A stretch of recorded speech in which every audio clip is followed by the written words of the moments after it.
operator and not the union or. So that's the key difference between the two operators. So that's it for this lecture. Many thanks for watching and bye for now. Hello and welcome to this lecture. In this lecture, you will learn how to use the INTERSECT operator to combine two or more select statements to form a single result set. The INTERSECT operator returns all rows from both result sets. Also, the number of columns that appears in the participating select statements must be the same, must be equal. So if you've got 4 columns in the first select statement, you should have 4 in the second select statement. Also, the data type should be the same.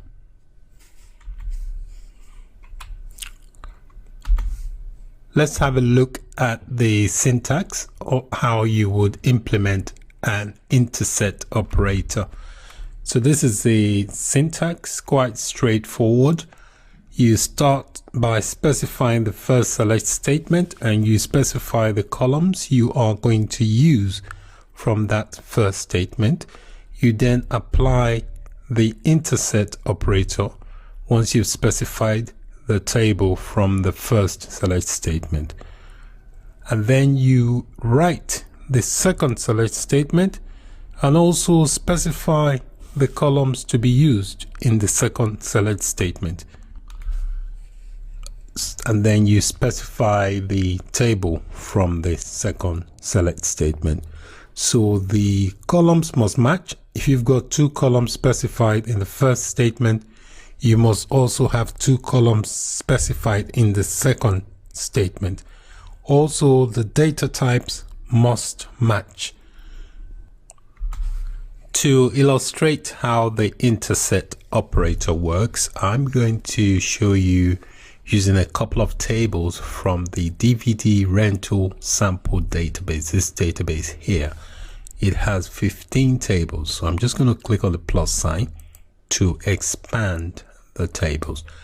The tables I'm going to write the queries for is going to be 2 tables. I'm going to use the customer table.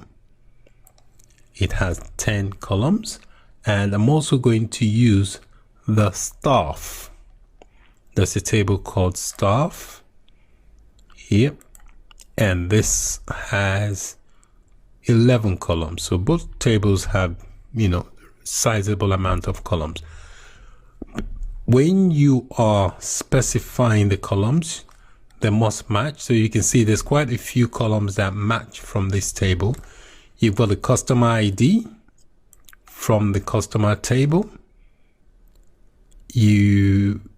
That doesn't actually match. So the matching columns are store ID.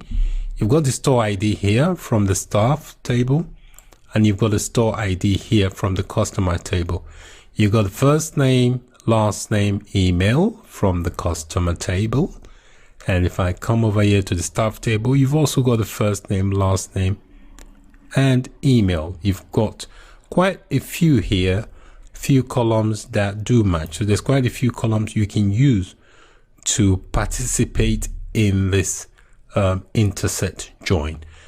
But I'm going to use just 1 column from each of the table. I'm going to use the store ID from the customer table and the store ID from the staff table. But you can feel free to experiment and use multiple columns from either table, because both tables have more than 1 columns in common. So you can practice by using more than 1. But the illustration I'm going to show you is just going to be with the 1 column. So I'm going to right click on the table and just go query tool to open up the query window.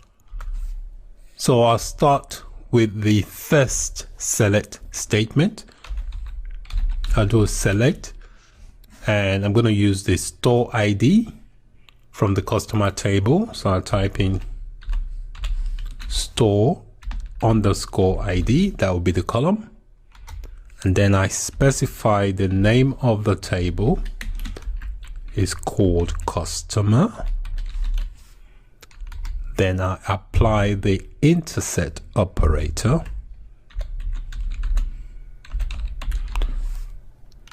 Then I write the query for the second select statement and table.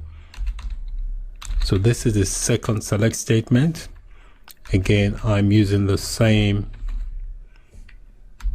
column type, which is store ID, from name of the table is called staff. So if I just expand that a bit, so that's basically our INTERSECT operator setup. So let me run that, and it will combine the result of the first and second into one. So this is the actual output from the combination of these two select statements. So that is it. In this lecture, I explained how to implement the INTERSECT operator. Many thanks for watching, and bye. Hello and welcome to this lecture. In this lecture, you will learn how to use the except operator to return the rows in the first query that do not appear in the output of the second query. So the except operator returns rows based on comparison. So it will return the rows by comparing the result sets of two or more queries. Just like the union and the INTERSECT operator, the except operator will return the rows by comparing the result sets of two or more queries. So it returns the results of the first query not present in the second query. So it returns the rows from the first query that are absent in the output of the second query. It also returns distinct rows. Distinct means it removes the duplicates. So it returns distinct rows from the first or left query that are not in the output of the second or right query. Also, the number of columns and their orders must be the same in both participating queries. Likewise, the data type of the columns in the participating queries must be compatible data types.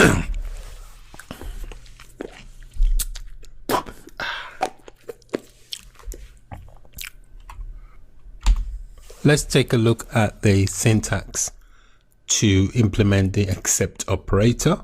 So basically you start with the first select statement, you pick out your columns, sort out your table, and then the where clause is where you apply the first condition.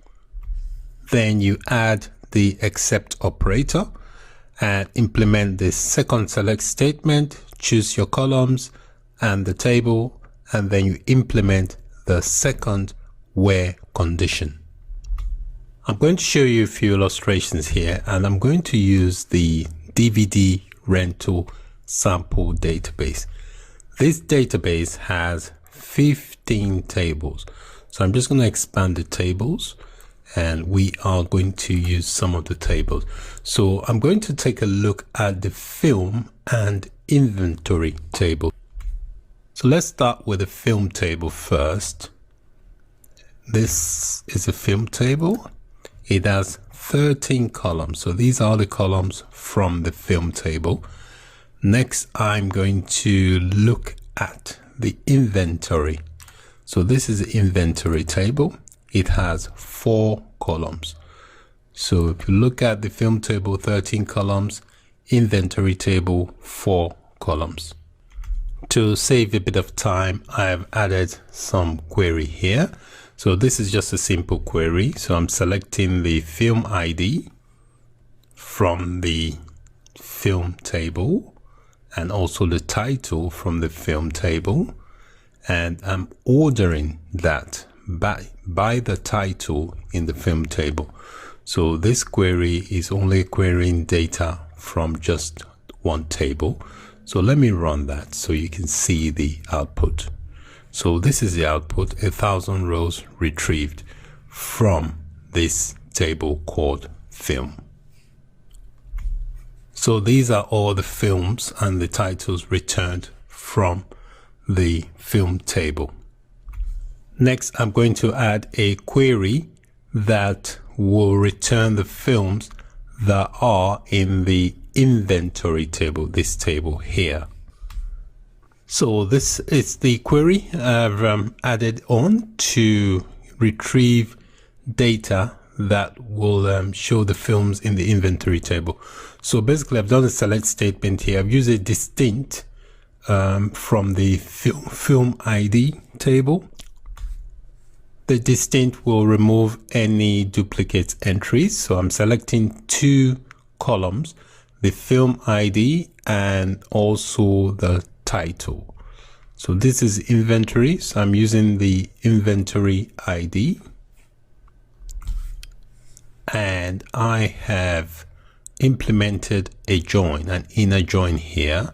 So I'm joining the film table here, which is this table. So I'm joining the film underscore ID column that belongs to the film table. I'm joining that with the film underscore ID column that belongs to the inventory table. So performing a join on this table, and then I'm ordering the output by the title. So let me execute that so you can see. So it's got 958 rows. So this output here is showing the films. It has returned the films that are available in the inventory table. So the two queries I have executed both return a result set that consists of two columns, the film ID and the title. In order to get the films that are not in the inventory table, we're going to have to implement the except operator in our next query. So this query will get the films that are not in the inventory table, okay, because I've used the except here. So basically I've used the select keyword. I'm selecting the film underscore ID and the title, these two columns from the film table, this table here, and then I'm implementing the except operator here. So this is the first query. The second query starts here. With the second query, I'm using a distinct on the inventory table and on this film underscore ID. What the distinct will do, it will get rid of any duplicate, okay, from this film underscore ID. And I'm also adding the title. So this has two columns, this has two columns. So both queries have matching columns.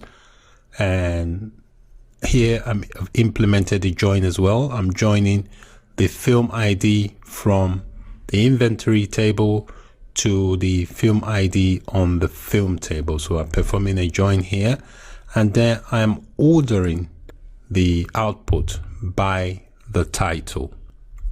Notice that I placed the order by clause at the end of the statement so that it sorts the film by their title. If you place the order by clause in each query, the final result may not be sorted because each query will sort the result set by the title column, and after that the except operator is applied to both queries. So putting the order by at the end is the best option because it will sort out the film by their titles properly. So let me execute so you can see the output. So this is the output, and all duplicates would have been removed. So in this lecture, we learned how to use the PostgreSQL operator to combine two queries to get the rows in the first query that do not appear in the output of the second query. I hope it's been useful. Thank you for watching, and bye for now. Hello and welcome to this lecture. Postgres joins are used to retrieve data from multiple tables. A Postgres join is usually performed whenever two or more tables are joined in a SQL statement. Also, tables that are participating in the join must have related columns between them. There are several types of joins you can perform in Postgres. You can perform inner join, left join, full out join, a cross join, and a natural join. We will be covering each of these types of joins in this section. Many thanks for watching. Bye for now. Hello and welcome to this lecture. In this lecture, you will learn how to select data from multiple tables by using the Postgres inner join clause. With the inner join, it will return records that have matching columns from the participating tables. So any record returned from using the inner join will have matching values from the columns in both tables. What that means is that the participating tables must have columns that are matching. For example, you can have on one table, they've got a column called Joe Blogs. On the other table, they must also have a column called Joe Blogs. Let's have a look at a simple syntax of how to implement an inner join. So this is the syntax, just a basic syntax here. So you select the column names from the participating tables. In the from field, you specify the first table, and then you perform the inner join on the second table. And this is how you use the on keyword to indicate this is what actually implements the join. It's like a glue, that's what glues it on. So you do an inner join on table B on table A dot column. That is the column from table A where you're performing the join on.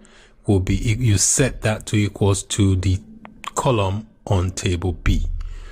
It will make more sense if I actually show you how an example of how this works.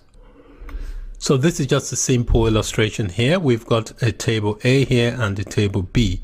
So you will have, it will return records that match columns from both tables. So they must have participating columns that match. I am going to perform an inner join on two tables that belong to the DVD rental sample database, this database here. So let me expand the tables here, and I'll tell you the two tables I'm going to use for the inner join. So I'm going to use the customer table, which is this table here, and the payment table. So one of the criteria in a table join is that the tables that are participating in the join must have columns that match. So let me look at the customer table first. You can see the customer table. These are the tables in the customer table. and it has a customer ID, store ID, first name, last name, and so on. So I want you to take note of this. It has a customer ID. Now let's look at the payment table. You can see here the payment table has 6 columns. It also has a customer ID. All right, so this customer ID here matches the customer ID for the customer table. So we have a matching column. So these two tables can participate in the join.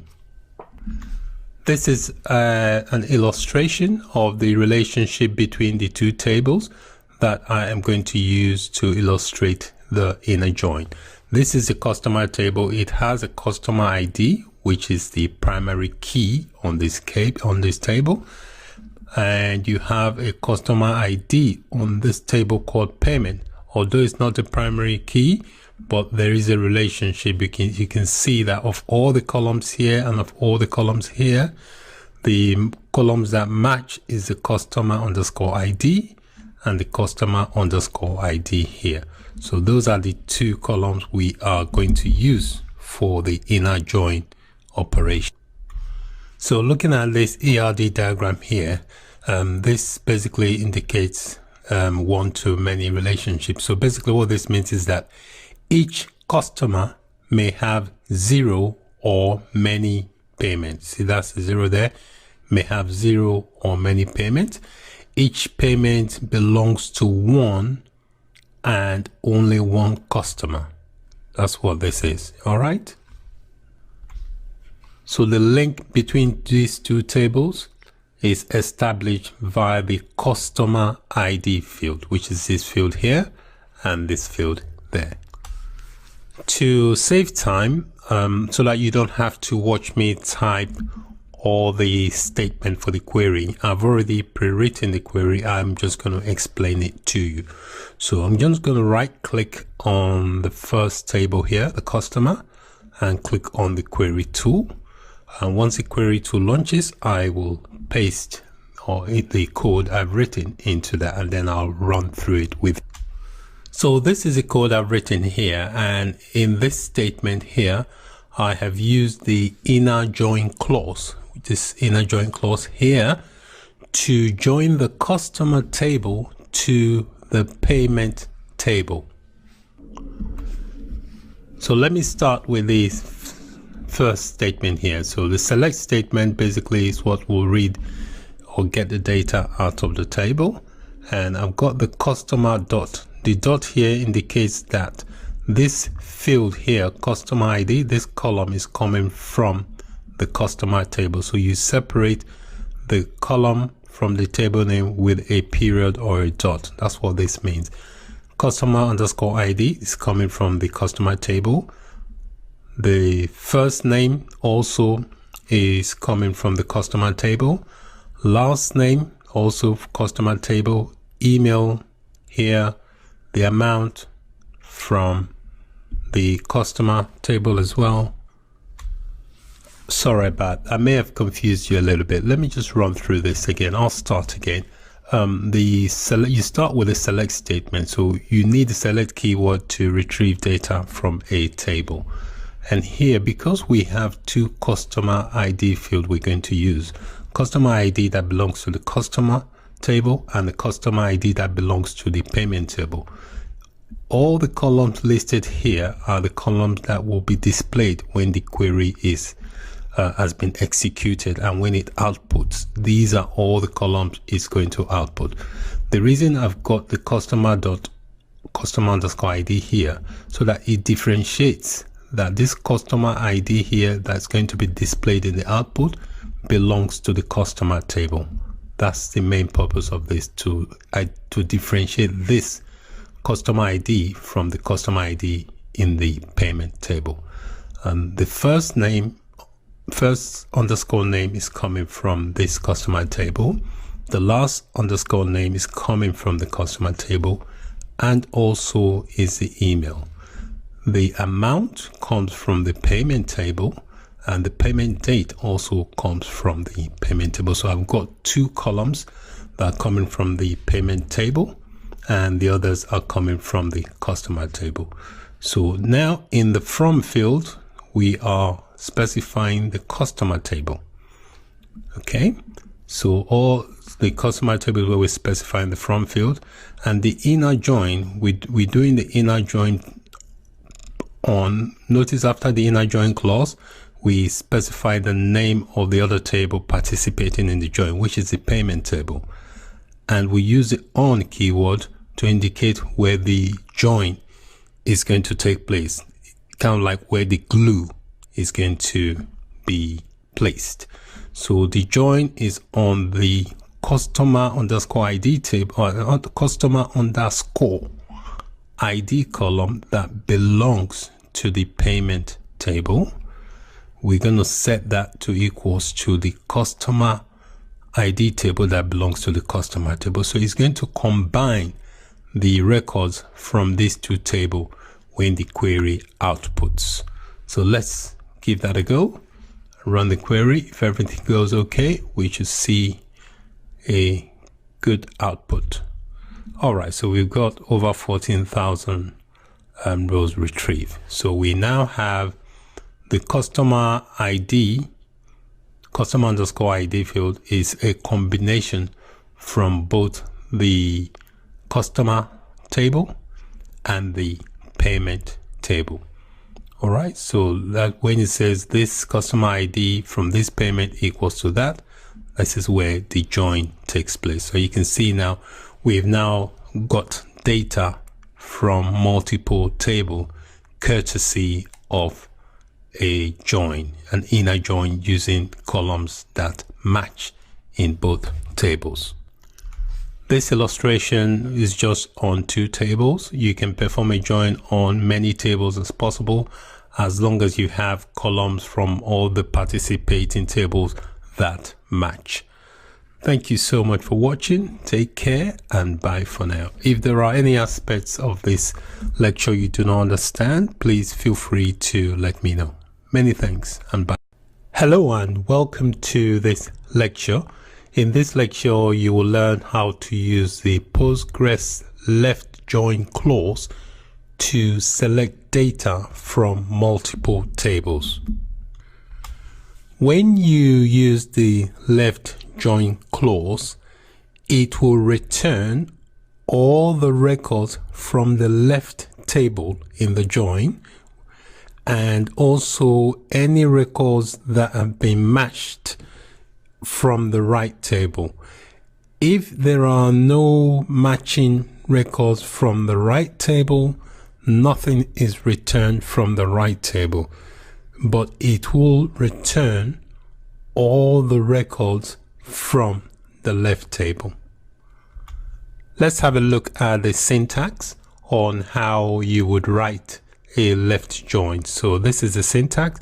Basically, you start with a select keyword and the column names, and you select the first table, which is the table on the left, and then you left join the second table on table 1, dot the column name from table 1, and you set the column name from table 1 to match the column name in table 2. So this, where it's got the equals to here, is where you have the matching column where the join is actually performed. So let's have a look at an example. So this is just an illustration here. In this illustration here, you can see that all the records from the left table are returned, hence it's all shaded, and any record that is matched from the right table, you can see the right table, only this bit here is shaded, which means it will only match the records that meet the criteria set in the join clause. All right, so if it doesn't match these area, the white areas here, the data has not been matched.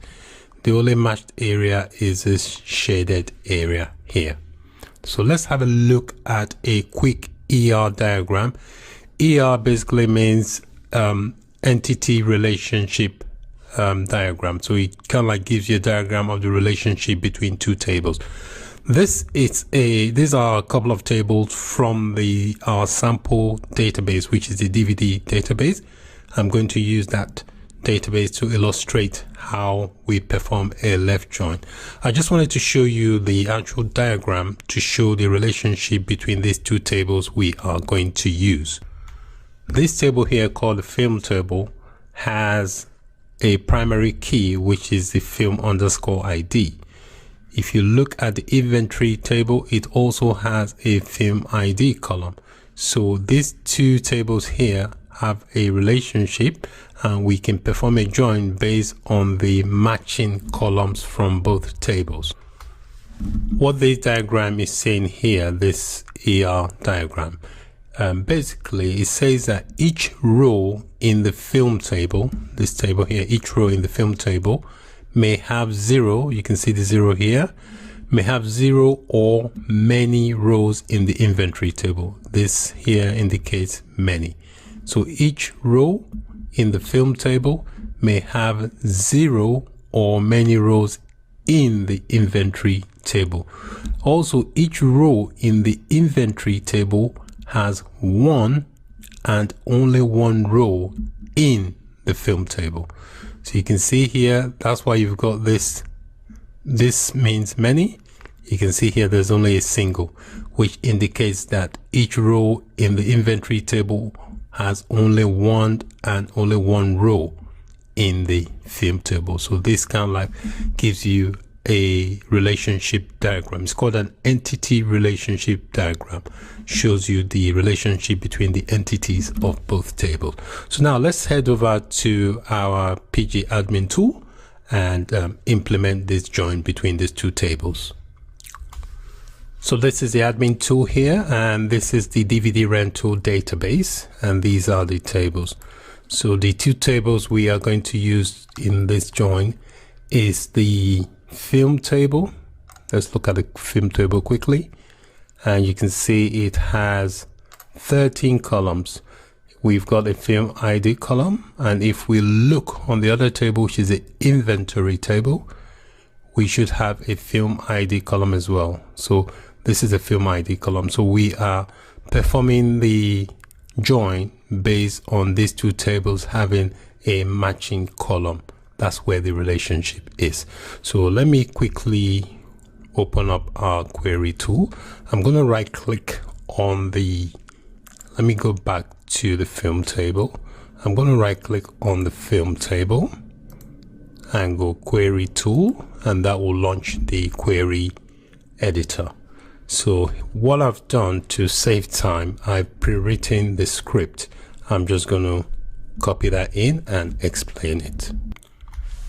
So this is a query to perform the join. So what I've basically done here, you can see that I have used the left join clause to join the film table to the inventory table.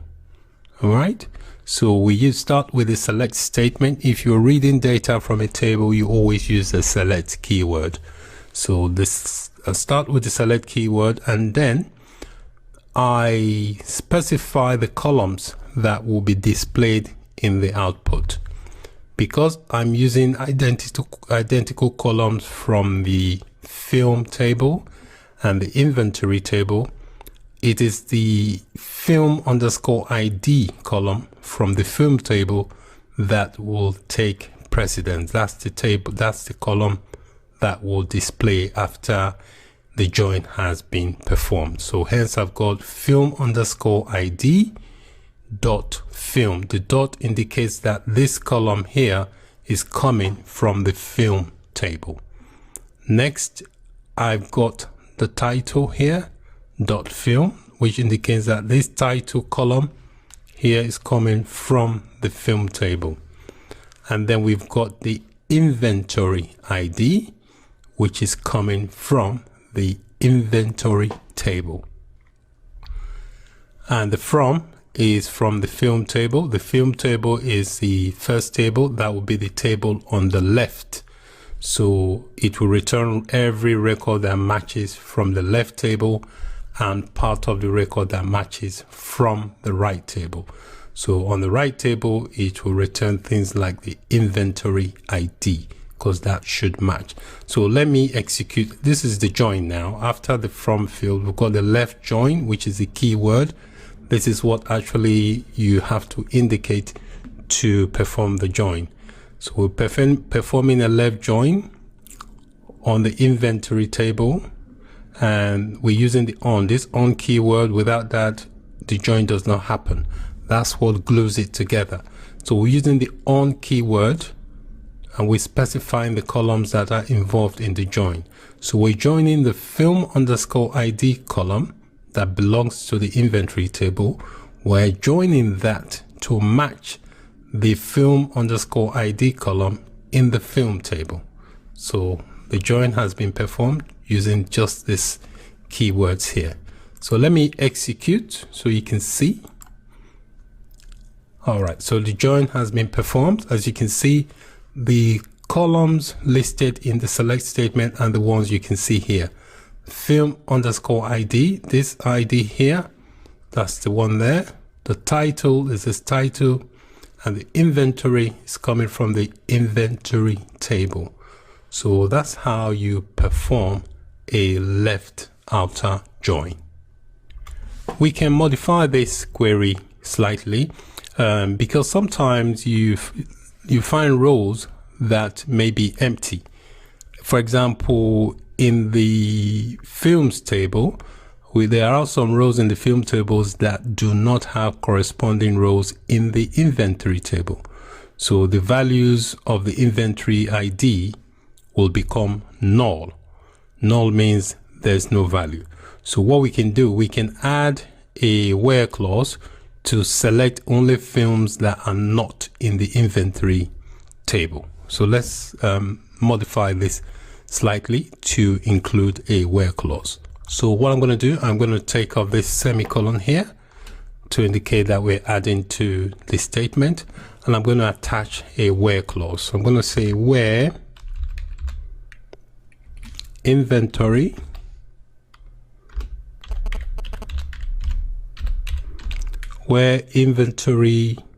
dot film_ID is null. So let me run that again. You can see we've got you can see much reduced rows here. So we've actually filtered the result down by specifying where the film ID is null. So we've changed the conditions slightly with the where clause.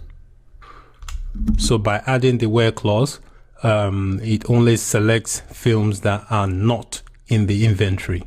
All right, so this is what we've done here. This technique can be useful when you want to select data in one table that does not have a match in another table. Thank you so much. In this lecture, I've shown you how to use the left join in Postgres to select rows from one table that may or may not have corresponding rows in another table. Many thanks for watching.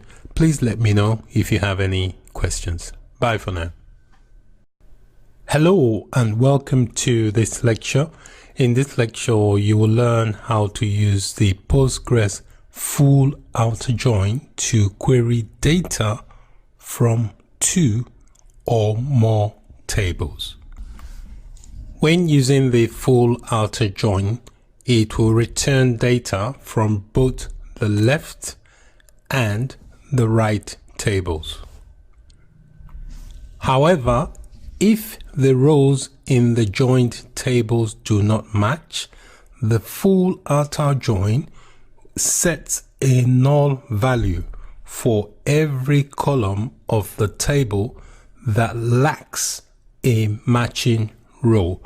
So when the tables are joined, if there are rows that do not match, the full outer join will place a null value in that row. When using the full outer join, for the rows that do match, a single row is included in the result set that contains columns populated from both joined tables. One thing to note is that when using the full outer join, it can potentially return very large result sets, so bear that in mind. Let's have a look at the syntax of how you would implement an outer join. So basically, once you typed in the select statement and you specify the column name, the table, you then add the full outer join clause and you include the second table where you are performing the join on, and obviously you need the on keyword, and then you select the column name from the first table that will match the column name from the second table. This is just an illustration of what the full outer join looks like. So it populates both tables with data. Suppose we want to perform a full outer join of two tables. I'll call it table A and table B. The following this syntax here indicates the full outer join. So we're selecting all the columns from table A and we're performing a full outer join on B, and the matching columns are the ID columns in A and the ID columns in B. The outer keyword here is optional. You don't always have to use it. It is an optional word to use. So what actually happens is the full outer join will combine the results of both the left join and the right join. If left and right join, meaning left table and right table, if the rows in the join tables do not match, the full outer join will set null values. So it will add null values for every column of the tables that lacks a matching row. For the rows that match, a single row is included in the result set that contains columns populated from both joined table. So you can see in the diagram here, rows in A that do not have matching rows in B in this shaded area here. Rows in B that do not have matching rows in A are represented in this shaded area there, while the darker shaded area contains rows that match to both A and B. I'm going to illustrate how the full outer join is implemented using our sample database, which is the DVD rental database. And I'm going to use a couple of tables from this database. I'm going to use tables we probably used before. I'm going to use the film table, this table here, and the inventory table. So let me show you the relationship between these two tables. Both tables are related because they have a matching film_ID column. You've got the film_ID here, which is a primary key, and a film_ID here. So they are both related courtesy of matching columns. To save time, I have already written the query. I'm just going to paste it in and then run it through with you. I've already shown you the relationship between the film table and the inventory table. They are both related courtesy of the film ID. We've got a film ID column there and we've got a film ID column here. So we are performing the join based on those matching columns. So I've started off with the select keyword, followed by the film_ID column that belongs to the film table. When you have a dot before the column names, it means it identifies what table the column is coming from. The title is also coming from the film table. This is the film table, and we can see the title there. However, the inventory ID is coming from the inventory table here. That's the inventory table, and that's the inventory ID column. And the left table, the main table for the join, is the film table. So that's the, I would say that's the primary table. Then we implement the clause that will initiate the join. So we type in the full outer join, and we have to specify the second table that is participating in the join, which is the inventory table. And you need the on keyword, because that's what glues it together. And we are performing the full outer join on the inventory table on the film underscore ID column that belongs to the film table, and the film underscore ID column that belongs to the inventory table. So we're joining data from these two columns. And I've also included an order by to order the data that is returned by the film ID in ascending order, that is from A to Z, or from 1 to 100. So let me execute this query so you can see the output. So this is the result: over 4,000 records retrieved.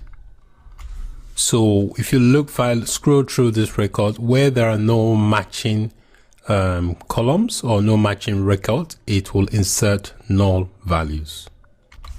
So let me scroll through, and you should see a null value soon. Oh, I just spotted one. See, it's inserted a null value where it does not have a matching row to the other column. So it does that by default. It will insert null values.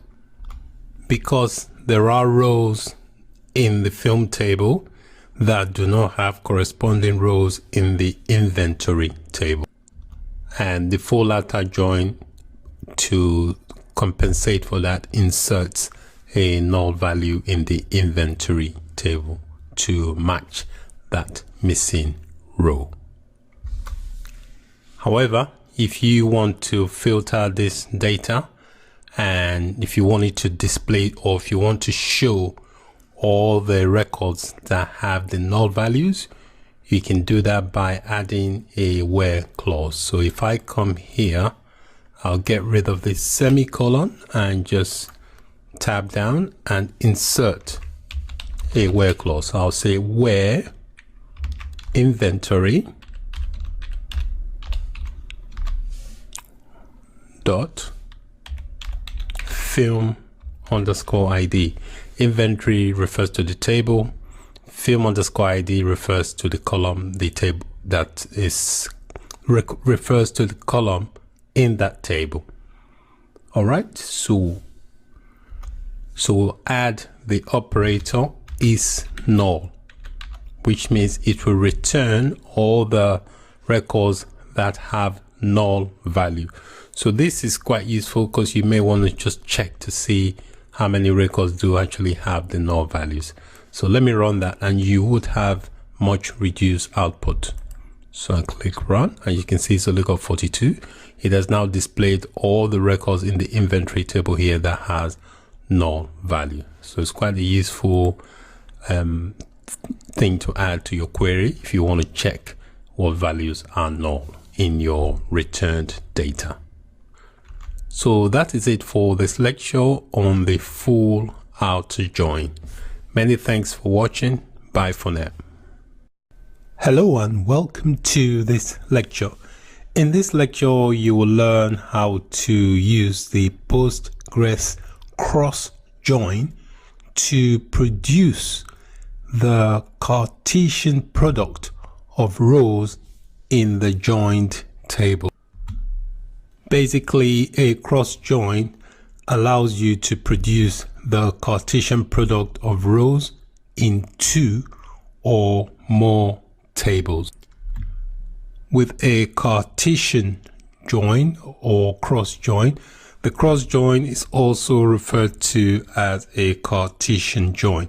With a cross join, the participating tables, you can join tables without having to specify matching columns conditions inside the join clause.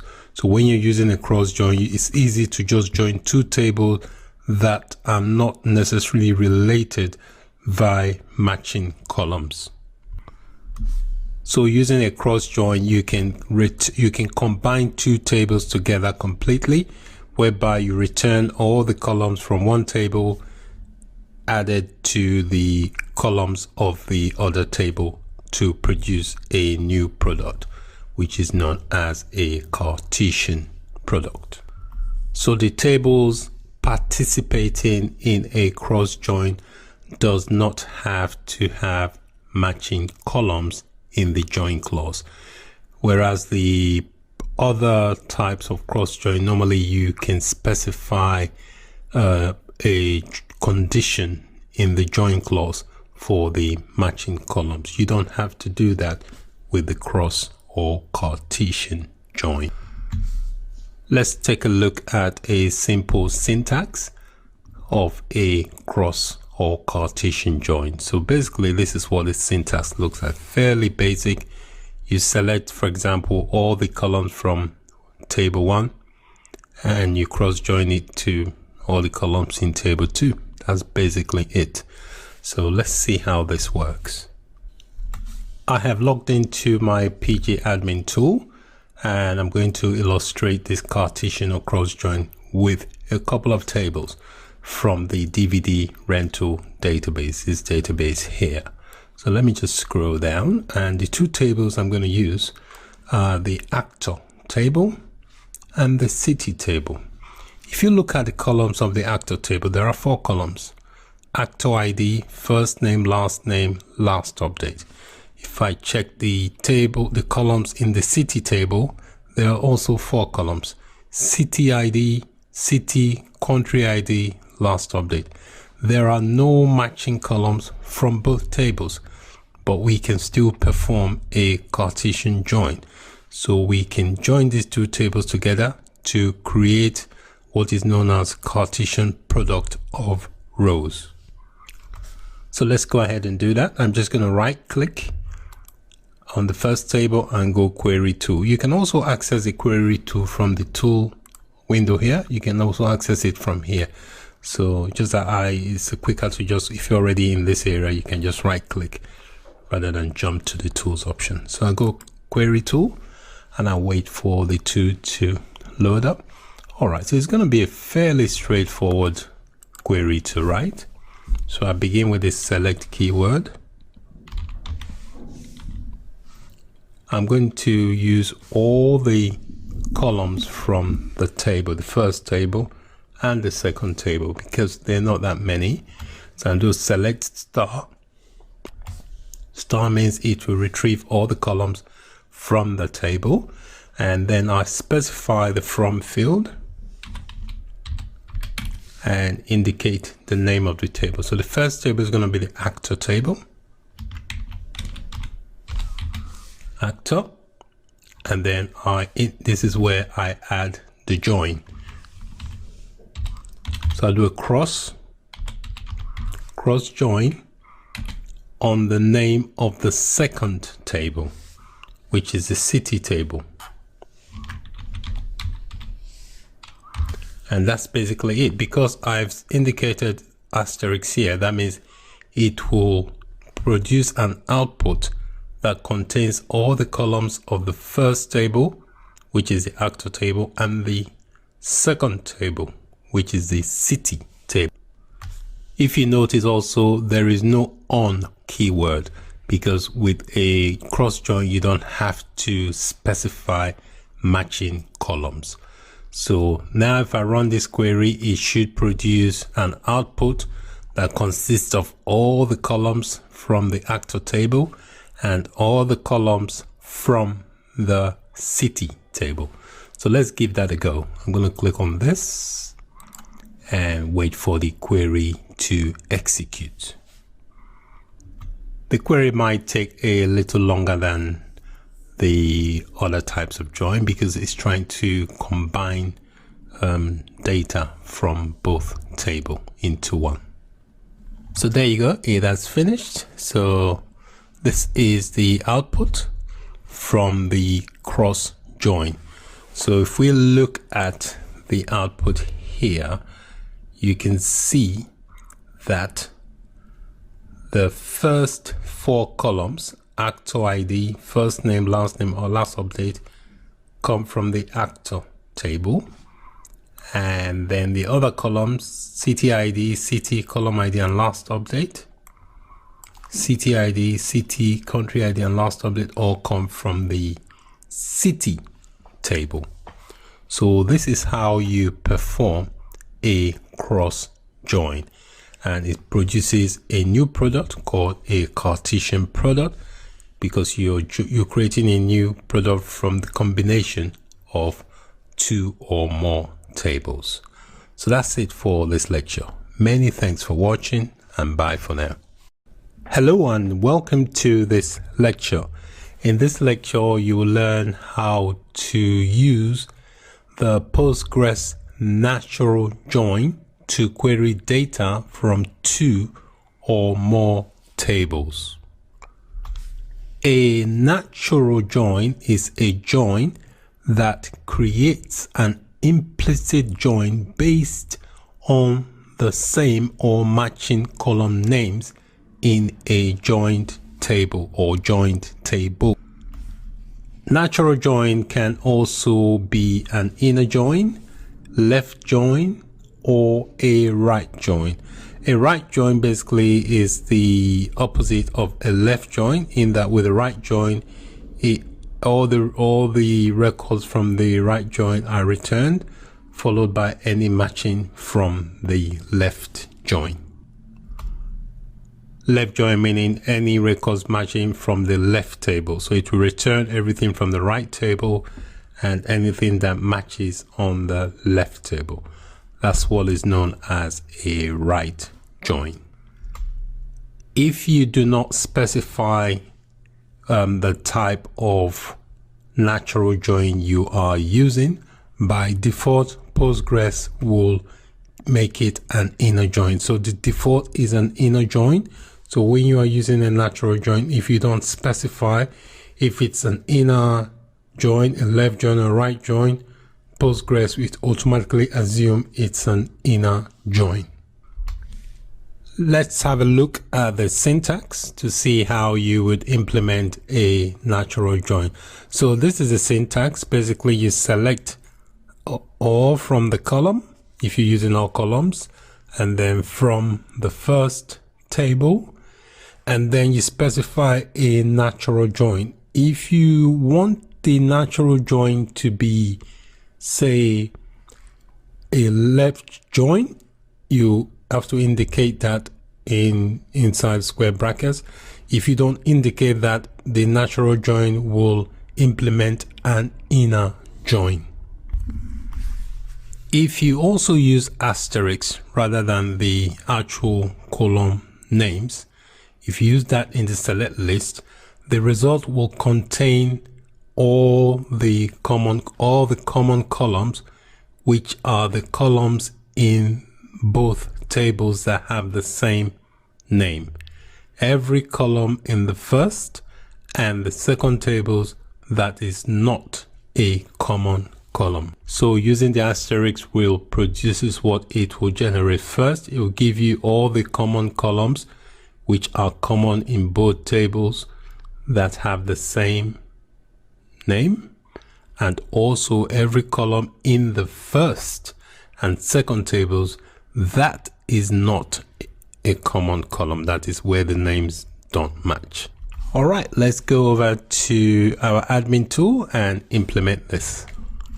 So I'm going to use a couple of tables here from our sample database. Sample database is DVD rental, and these are the tables. Got 15 tables. So I am going to use the customer table and the payment table. So let me expand that so we can see the tables. This is the customer table.